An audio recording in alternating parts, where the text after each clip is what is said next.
কাজে অনুপস্থিত পুলিশ সদস্যদের বিরুদ্ধে ব্যবস্থার ঘোষণা স্বরাষ্ট্র উপদেষ্টার। আইন শৃঙ্খলা দ্রুত ঠিক করতে সেনাবাহিনীর ম্যাজিস্ট্রেসি জানিয়েছেন উপদেষ্টা নাহিদ। চলমান পঞ্চবার্ষিক পরিকল্পনা স্থগিতের সিদ্ধান্ত একনেক সভায় 222 কোটি টাকা ব্যয়ে 4টি প্রকল্পের অনুমোদন, সময়মতো প্রকল্প বাস্তবায়নের তাগিদ। ভারতের সাথে প্রতিবেশী হিসেবে থাকতে চাই, অন্যায় করলে প্রতিবাদ করা হবে বললেন মির্জা ফখরুল। হাসপাতাল থেকে সন্ধ্যায় বাসায় ফিরেছেন খালেদা জিয়া। রপ্তানির আড়ালে 1000 কোটি টাকা পাচার, সালমান এফ রহমান সহ 28 জনের বিরুদ্ধে 17টি মামলা। নতুন মামলায় আনিসুল পলক কারাগারে। দেখছিলেন ক্রাউন সিমেন্ট সংবাদ শিরোনাম, এবারে বিস্তারিত। আইন শৃঙ্খলা পরিস্থিতি দ্রুত ঠিক করতে এবং জননিরাপত্তা নিশ্চিতে সেনাবাহিনীকে ম্যাজিস্ট্রেসি ক্ষমতা দেওয়া হয়েছে বলে জানিয়েছেন তথ্য ও সম্প্রচার উপদেষ্টা নাহিদ ইসলাম। অন্যদিকে সেনাবাহিনী মাঠে থেকে জনপ্রশাসন সহ অন্য আইন শৃঙ্খলা বাহিনীর সাথে সমন্বয় করে কাজ করবে বলে জানিয়েছেন সচিব মোখলেসুর রহমান। সচিবালয়ে সাংবাদিকদের এসব তথ্য জানান তারা। রিপোর্ট রিশান নাসরুল্লাহর। ছাত্র জনতার গণ অভ্যুত্থানের পর পুলিশ বাহিনীর বেশিরভাগ সদস্য পলাতক থাকায় এলোমেলো হয়ে পড়ে দেশের আইন শৃঙ্খলা পরিস্থিতি। কর্মক্ষেত্রে যোগ দিতে পুলিশ বাহিনীর সদস্যদের নির্দেশনা দেওয়া হলেও তা খুব একটা কাজে আসেনি। এমন পরিস্থিতিতে জননিরাপত্তা নিশ্চিত করতে আগামী 2 মাসের জন্য ম্যাজিস্ট্রেসি ক্ষমতা দেওয়া হয়েছে সেনাবাহিনীর কর্মকর্তাদের। জনপ্রশাসন সচিব বলেন, দায়িত্ব পালনে অন্য কোনো বাহিনীর সাথে দ্বন্দ্ব তৈরির সুযোগ নেই। সরকার মনে করছে এই পরিস্থিতিতে যেহেতু মাঠের বিস্তৃত পর্যায়ে আমাদের সেনাবাহিনীর বিভিন্ন লেভেল কাজ করছে, এরা মনে করেছে যে আমাদের এটা হলে the purpose of the government is secure the citizens and we are serving for the state. এই জন্য এটা এখন ফিল করা হলো যে এই মুহূর্তে এটা দরকার, এবং একটা টার্গেট বলে দেওয়া হয়েছে অনলি ফর 60 days। জনবান্ধব পরিবেশে মানুষ চলাচল করতে পারে, সিকিউর ফিল করে, মানুষের মধ্যে যেন আস্থা থাকে, সব বাহিনী একসাথে একই আমব্রেলায় কাজ করছে, এই মেসেজটার জন্যই এই ধরনের একটা ক্ষমতার আমরা কি বলবো যে আমাদের বিভিন্ন বাহিনী কাজ করে না, তো এটা আরেক বাহিনীকে বিধি মোতাবেকই তাদেরকে এই ক্ষমতা দেওয়া হয়েছে। সেনাবাহিনীকে তার নির্বাহী ক্ষমতা প্রসঙ্গে তথ্য ও সম্প্রচার উপদেষ্টা নাহিদ ইসলাম বলেন, দেশ পুনর্গঠন ও পুলিশকে সংস্কার করার জন্য এমন সিদ্ধান্ত নেওয়া হয়েছে। আমরা দ্রুত সময়ের মধ্যে আইন শৃঙ্খলার পরিবেশ যাতে সম্পূর্ণভাবে ঠিক থাকে, মানুষের জননিরাপত্তাটা নিশ্চিত হয়, এবং আমরা যেহেতু একটা জরুরি পরিস্থিতিতে আছি, দেশ পুনর্গঠন করা লাগতেছে, সেজন্য আমরা সেনাবাহিনীকে এই ক্ষমতাটি দেওয়া হয়েছে, এবং সেটা কেবল 2 মাসের জন্য। এবং আমরা মূলত এই সময়টার মধ্যে আমাদের যে পুলিশ বাহিনীটা আছে সেটাকে সম্পূর্ণভাবে রিফর্ম করে আরও শক্তিশালী করে মানুষের আস্থার জায়গায় নিয়ে এসে তাদেরকে মাঠে ফিরিয়ে নিয়ে আসবো। এই কারণে মূলত এই সিদ্ধান্তটি নেওয়া হয়েছে। এ সময় সাংবাদিকদের হত্যা মামলায় আসামি করা প্রসঙ্গে এক প্রশ্নের জবাবে উপদেষ্টা বলেন, যেসব সাংবাদিক, কবি ও শিল্পী ফ্যাসিবাদে জড়িত ছিলেন ও সহযোগিতা করেছেন তাদেরকে ছাড় দেওয়ার সুযোগ নেই। এই মামলাগুলো খুব দ্রুত সময়ের মধ্যে পর্যালোচনা করা হবে, তদন্ত করা হবে, এবং যদি অভিযোগ না থাকে তাকে এই মামলা থেকে রেহাই দেওয়া হবে। কেবলমাত্র সাংবাদিক পরিচয়, সাংস্কৃতিক ব্যক্তিত্ব বা কবি পরিচয়ের কারণে কিন্তু কেউ রেহাই পেয়ে যাবে না। এই ফ্যাসিজমের সাথে যারা জড়িত ছিল, এটার যারা বৈধতা উৎপাদনে কাজ করেছে, তাদের লেখনীর মাধ্যমে, তাদের মতামতের মাধ্যমে জনমত তৈরি করেছে, গণহত্যার পক্ষে কাজ করেছে, উস্কানি দিয়েছে, তাদেরকে কিন্তু অবশ্যই বিচারের আওতায় আনা হবে। সামাজিক মাধ্যমে ব্যাপক গুজব প্রতিরোধে তথ্য মন্ত্রণালয়ের সেল কাজ করছে কিনা জানতে চাইলে নাহিদ ইসলাম বলেন, গুজব রোধে ফ্যাক্ট চেকিং বিষয়টি আরও শক্তিশালী করার ব্যাপারে কাজ করা হচ্ছে। রিশান নাসরুল্লাহ, বাংলা ভিশন, ঢাকা। আওয়ামী লীগ সরকারের করা পঞ্চবার্ষিকী পরিকল্পনা স্থগিত করেছে অন্তর্বর্তীকালীন সরকার। রাজনৈতিক প্রভাবশালী ঠিকাদার প্রকল্প পরিচালকদের ইচ্ছা মতো প্রকল্প বাস্তবায়ন করায় বারবার প্রকল্প সংশোধন ও বরাদ্দ বাড়ানো হতো বলে জানান পরিকল্পনা উপদেষ্টা ওয়াহিদুদ্দিন মাহমুদ।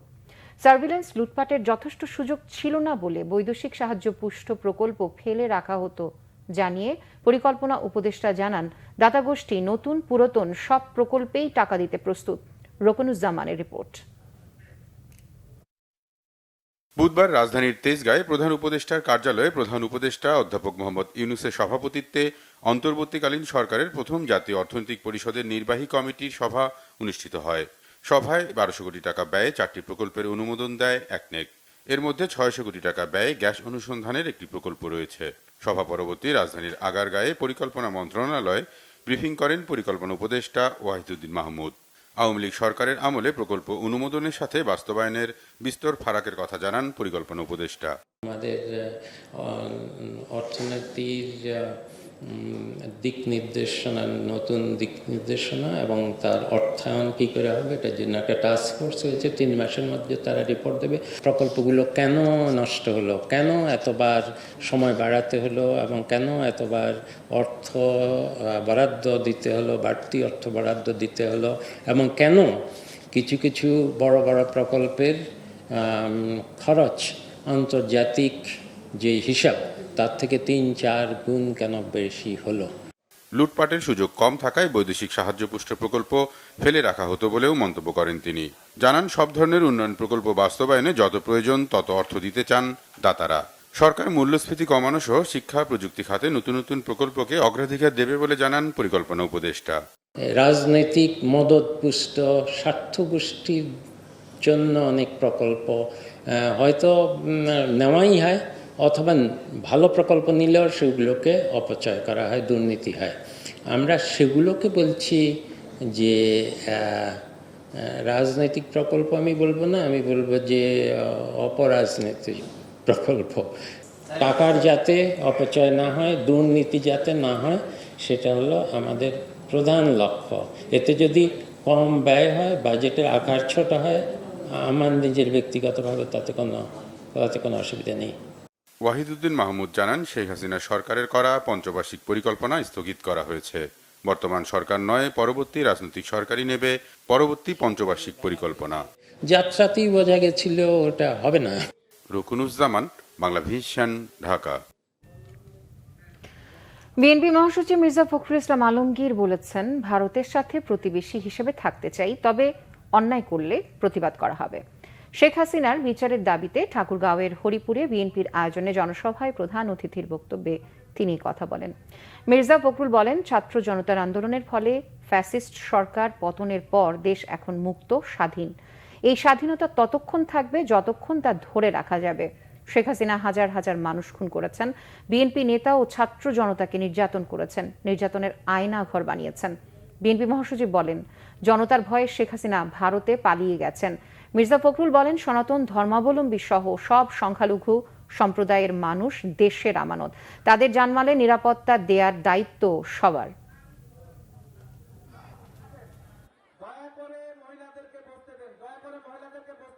আজকে এই মুক্ত বাংলাদেশে আমরা এখন বাস করছি, কিন্তু মনে রাখবেন, এই মুক্ত সেই পর্যন্ত এই মুক্ত থাকবে, স্বাধীন থাকবে যতদিন আমরা এটাকে স্বাধীন রাখতে পারবো। আমরা যদি এখন ওই রকম শুরু করি, আওয়ামী লীগের মতো শুরু করি, তাহলে কি আমরা টিকতে পারবো? একই রকম দশা হবে আমাদেরও, তাই না? সেই জন্য আমরা যারা আজকে সংগ্রাম করেছি, লড়াই করেছি, বিশেষ করে বিএনপির নেতা কর্মী যারা আছে, তাদের কাছে আমার আকণ্ঠ অনুরোধ যে আপনারা নিজেদেরকে মানুষের কাছে প্রিয় বানান, ভালোবাসার পাত্র করে তৈরি করেন, কারো উপর অন্যায় অত্যাচার নির্যাতন করবেন না। বিএনপি স্থায়ী কমিটির সদস্য নজরুল ইসলাম খান বলেছেন, অন্তর্বর্তীকালীন সরকারের পক্ষে সবকিছু সংস্কার করা সম্ভব নয়। নির্বাচিত সরকারই পারে সবকিছু সংস্কার করতে। দলের স্থায়ী কমিটির আরেক সদস্য ডক্টর আব্দুল মুইন খান জানান, সাধারণ মানুষের অধিকার আদায়ের সংগ্রামের পর এখন ঐক্যবদ্ধভাবে তা বাস্তবায়ন জরুরি। ক্ষমতায় থেকে উপদেষ্টারা রাজনৈতিক দল গঠন করতে চাইলে পরবর্তী নির্বাচন নিয়ে প্রশ্ন উঠবে বলে মন্তব্য করেছেন বিরোধী নেতারা। বিস্তারিত সৈকত সাদিকের প্রতিবেদনে। ফ্যাসিস্ট সরকারের বিরুদ্ধে ছাত্র জনতার গণঅভ্যুত্থানের শহীদ বিপ্লবী ওয়ার্কার্স পার্টির 2 সদস্য সহ সকল শহীদদের স্মরণে বুধবার রাজধানীর সেগুনবাগিচা ঢাকা রিপোর্টার্স ইউনিটি মিলনায়তনে এক আলোচনা সভা অনুষ্ঠিত হয়। দীর্ঘ লড়াই সংগ্রামের পর ফ্যাসিস্ট সরকারের পতনে জুলাই আগস্টে ছাত্র জনতার অবদান আলোচনা সভায় তুলে ধরা হয়। প্রধান অতিথির বক্তব্যে বিএনপি স্থায়ী কমিটির সদস্য নজরুল ইসলাম খান বলেন, সব সংস্কারের দিকে নজর না দিয়ে অন্তর্বর্তী সরকারের উচিত নির্বাচনের উপর জোর দেয়া। গণতান্ত্রিকভাবে নির্বাচিত জনগণের সরকারকেও অনেক কাজ করতে হবে, কিন্তু কি কাজ তারা করবেন এই প্রতিশ্রুতি তাদেরকে আগেই বলতে হবে। একটা নতুন অন্তর্বর্তীকালীন সরকার আসছে, তারা সংস্কার করতে চায়, তা আমাদের সেসব আকাঙ্ক্ষার কিছু অংশ এই সরকারের দ্বারাই পূরণ হতে পারে, কিন্তু যা হবে না সেটা পূরণ করার দায়িত্ব তো আমাদেরকেই নিতে হবে। অন্তর্বর্তী সরকারের প্রতি আস্থা প্রকাশ করে কমরেড সাইফুল হক বলেন, তাদের মধ্যে সমন্বয়হীনতা দূর করতে হবে। ক্ষমতায় থেকে উপদেষ্টারা রাজনৈতিক দল গঠন করতে চাইলে পরবর্তী নির্বাচন নিয়ে প্রশ্ন উঠবে। গণতন্ত্র সমুন্নত রাখতে ফ্যাসিবাদ নয়, জবাবদিহিতার উপর জোর দেন গণসংহতি আন্দোলনের প্রধান সমন্বয়ক জুনায়েদ সাকি। অন্তর্বর্তী সরকারের থেকে, তার বাতাবরণে থেকে রাষ্ট্রীয় প্রত্যক্ষ বা পরোক্ষ কোনো বাতাবরণ, কোনো সুযোগ সুবিধা নিয়ে রাজনৈতিক দল বা প্ল্যাটফর্ম করবার কোনো সুযোগ নেই। নাই কেন? কারণ অন্তর্বর্তী সরকারকে ভবিষ্যতে তাদের অধীনে একটা বিশ্বাসযোগ্য জাতীয় নির্বাচন তাদেরকে নিশ্চিত করতে হবে। তারা যদি বিশেষ কোনো দল, কোনো মতাদর্শে তারা যদি পক্ষ অবলম্বন করেন, তাদের যে নিরপেক্ষ চরিত্র, সেই চরিত্র তারা কিন্তু হারিয়ে ফেলবেন। ছাত্র জনতা তাদের রক্তের উপর দাঁড়িয়ে এই আকাঙ্ক্ষা পোষণ করছে যে বাংলাদেশে ওই রকম একটি গণতন্ত্র হবে। নতুন বন্দোবস্ত বলতে তারা এই জায়গায় বোঝাচ্ছেন যে বন্দোবস্তে সরকার যে হবে তার জবাবদিহিতা থাকে। এদিকে অন্তর্বর্তীকালীন সরকারের রোডম্যাপ ও জনগণের প্রত্যাশা নিয়ে জাতীয় প্রেস ক্লাবে গোলটেবিল বৈঠকের আয়োজন করে institute for democracy and human rights. অনুষ্ঠানে বিএনপির স্থায়ী কমিটির সদস্য আব্দুল মঈন খান জানান, সাধারণ মানুষের অধিকার বাস্তবায়নের কাজ চলছে। এই দেশকে আমরা যদি পরিবর্তন করতে চাই, একটি জনকল্যাণমুখী একটি দেশ হিসাবে আমরা গড়ে তুলতে চাই, এই দেশের কোটি কোটি বঞ্চিত মানুষের যে অধিকার, কথা বলার অধিকার তো আমরা বলেছি, ভোটের অধিকার এটাও আমরা বলেছি। আমি সঙ্গে যেটা যোগ করব যেটা এখানে আলোচনা হয় না, যে তাদের সত্যিকার একজন আত্মসম্মান নিয়ে মানুষ হিসাবে বেঁচে থাকার যে অধিকার, আসুন আমরা সবাই মিলে সেই অধিকার প্রতিষ্ঠার সংগ্রামে আমরা নিজেদের নিয়োজিত করি।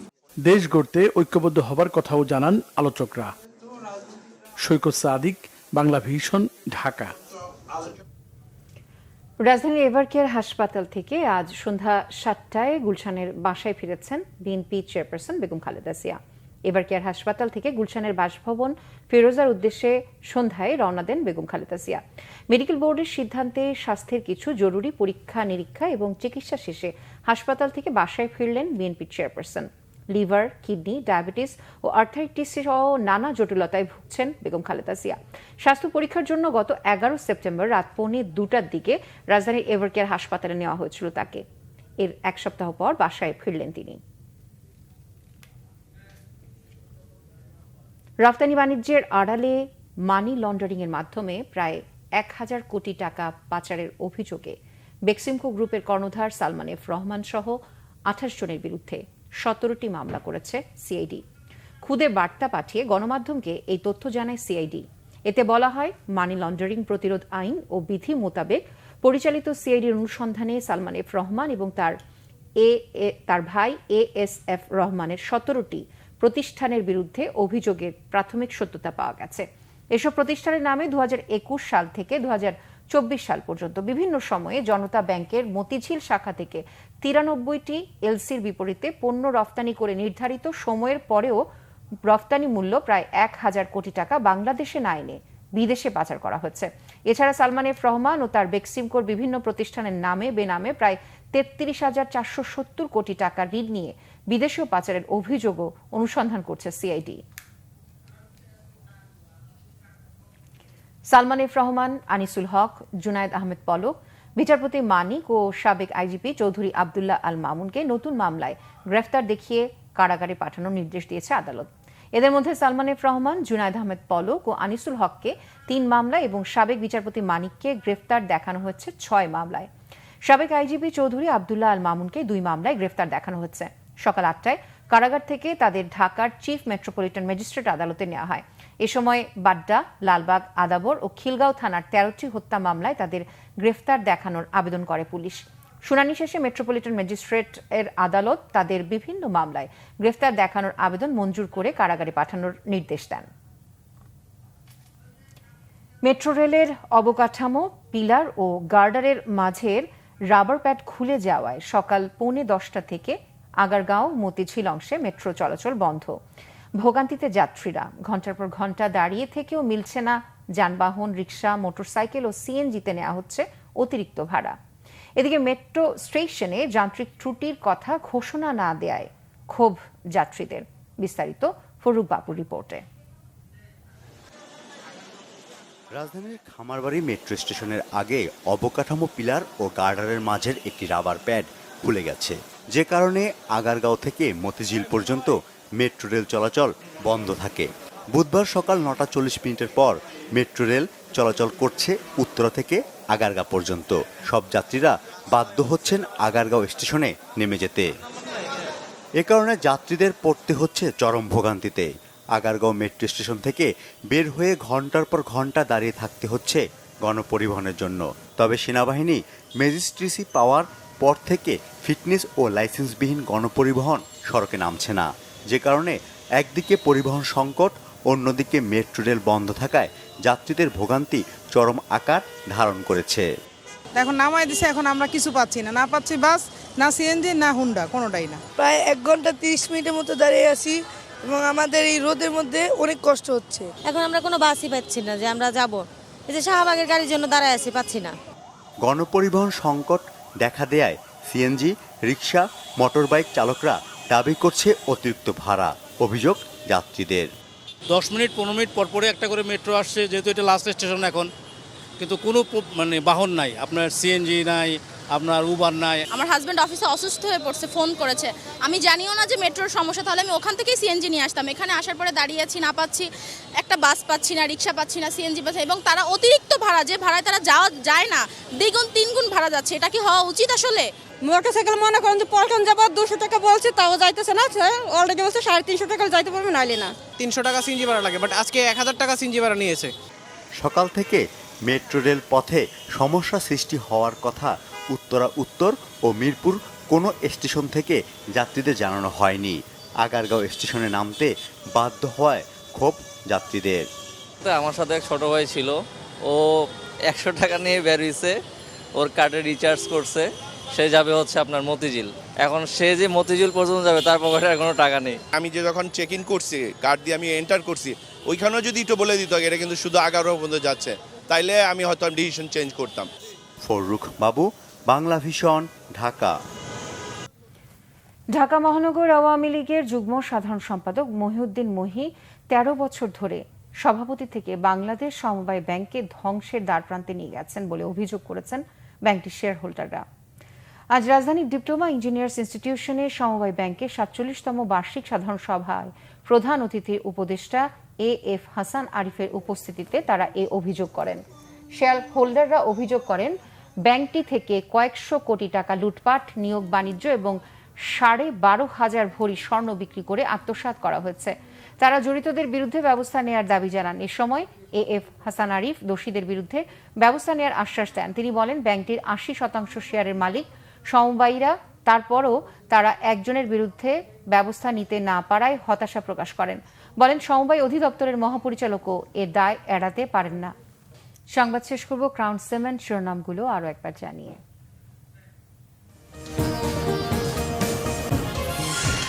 কাজে অনুপস্থিত পুলিশ সদস্যদের বিরুদ্ধে ব্যবস্থার ঘোষণা স্বরাষ্ট্র উপদেষ্টার। আইন শৃঙ্খলা দ্রুত ঠিক করতে সেনাবাহিনীর ম্যাজিস্ট্রেসি, জানিয়েছেন উপদেষ্টা নাহিদ। চলমান পঞ্চবার্ষিক পরিকল্পনা স্থগিতের সিদ্ধান্ত একনেক সভায়। 222 কোটি টাকা ব্যয়ে 4টি প্রকল্পের অনুমোদন, সময়মতো প্রকল্প বাস্তবায়নের তাগিদ। ভারতের সাথে প্রতিবেশী হিসেবে থাকতে চাই, অন্যায় করলে প্রতিবাদ করা হবে, বললেন মির্জা ফখরুল। হাসপাতাল থেকে সন্ধ্যায় বাসায় ফিরেছেন খালেদা জিয়া।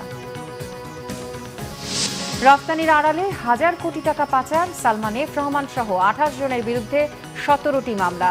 নতুন মামলায় আনিসুল পলক কারাগারে। এই ছিল এখনকার মতো। পরে সংবাদ রাত 10:30টায়। এর আগে নজায় রয়েছে নিউজ 20 দেখার আমন্ত্রণ রইল। এছাড়া বাংলা ভিশন সংবাদ ও সংবাদ সংশ্লিষ্ট অনুষ্ঠান দেখতে ভিজিট করুন www.bbnews24.com ও facebook.com/banglavisionnews এবং সাবস্ক্রাইব করুন youtube.com/banglavisionnews। এতক্ষণ সাথে থাকার জন্য ধন্যবাদ সবাইকে।